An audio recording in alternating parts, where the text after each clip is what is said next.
సాయిబాబా దేవుడు కాదు అంటే సాయిబాబా భక్తులకి ఎక్కడెక్కడో బాగా కాలినట్టు వీగనిజం అనేది పెద్ద ఫ్రాడ్. ఇది ప్రపంచ దేశాల్లో ఎక్కడో మొదలయ్యి భారతదేశాన్ని అంతం చేయటానికే దీన్ని క్రియేట్ చేశారు అంటే కూడా చాలా మంది వీగన్స్ కి కాలుద్ది. వీళ్ళు జీవితంలో అన్ని రకాల పాల ప్రోడక్ట్స్ అన్ని మింగి తర్వాత మేము జ్ఞానోదయం అయింది అంటారు. నాకు తెలియకడుగుతాను, ఈ పాలు పెరుగు మజ్జిగ అనేవే లేకపోతే పల్లెల్లో మనుషులు ఎలా బ్రతుకుతారు చెప్పండి. అసలు ఆవును కానీ ఆవు దూడను కానీ ఎంత ప్రేమగా చూసుకుంటారు, వాళ్ళ ఇంటి పిల్లల్లా చూసుకుంటారు. అండ్ దాని మీద చాలా మంది జీవన ఆధారము వాళ్ళకి ఆధారపడి ఉంటుంది. యాక్చువల్లీ చెప్పాలి అంటే ఆవుని చంపేయాలి, పూర్తిగా రైతు నుంచి ఆవును దూరం చేసేసేయాలి, భారతదేశాన్ని నాశనం చేయాలి. దిస్ ఇస్ సింపుల్ లాజిక్ అబ్బా.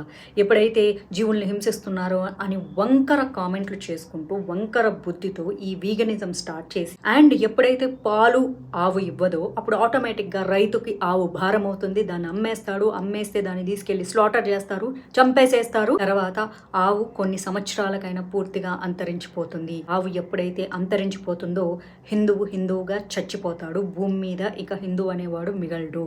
ఈ రోజు టార్గెట్ ఉండదు వాళ్ళకు. 200 సంవత్సరాలు లేకపోతే 2000 సంవత్సరాలు టార్గెట్ పెట్టుకోవడానికి ఇప్పుడే వీళ్ళు విత్తనం నాటుతారు. ఇది నిజం.